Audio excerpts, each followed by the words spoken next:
असदुद्दीन ओवैसी पर यह आरोप लगते रहे कि वो बीजेपी की बी टीम की तरह काम करते हैं। कई बार मीडिया में इस तरह के सवालों का सामना खुद ओवैसी को भी करना पड़ता है।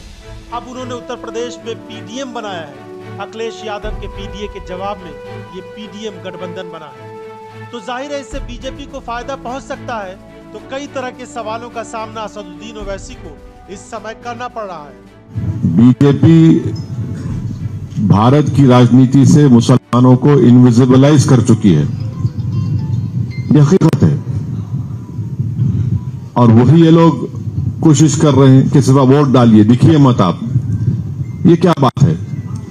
हम कैसे वोट डालने वाले बनेंगे और आप वोट ले लेंगे, उसके बाद आप भूल जाएंगे हमको?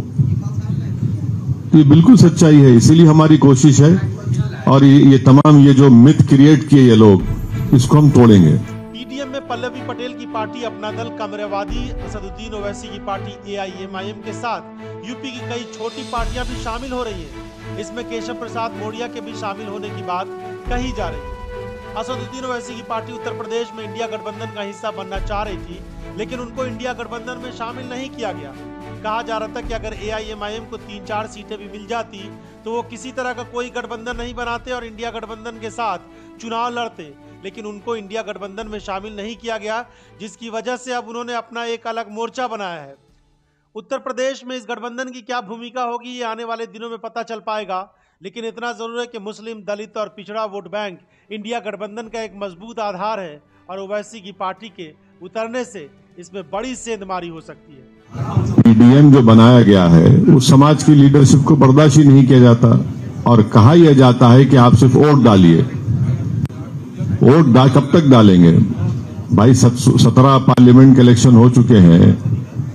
आप सिर्फ वोट डालने वाले बनेंगे? वोट लेने वाले बनना पड़ेगा, लीडरशिप बनाना पड़ेगा आपको। और पीडीएम हमने इसलिए ये नारा दिया है क्योंकि कहीं ना कहीं अल्फाबेट ए में कंफ्यूजन था। कभी वो आधी आबादी था, कभी वो अगड़ा था, कभी वो अल्पसंख्यक था, कभी आदिवासी हो गया और कभी जाते जाते ऑल हो गया।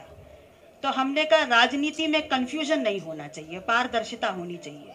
इसलिए उस एक एक कंफ्यूजन को हटा करके हमने उनको जोड़ने का काम किया है जो वास्तविक रूप से इस देश में सामाजिक, आर्थिक और राजनीतिक शोषण का शिकार है।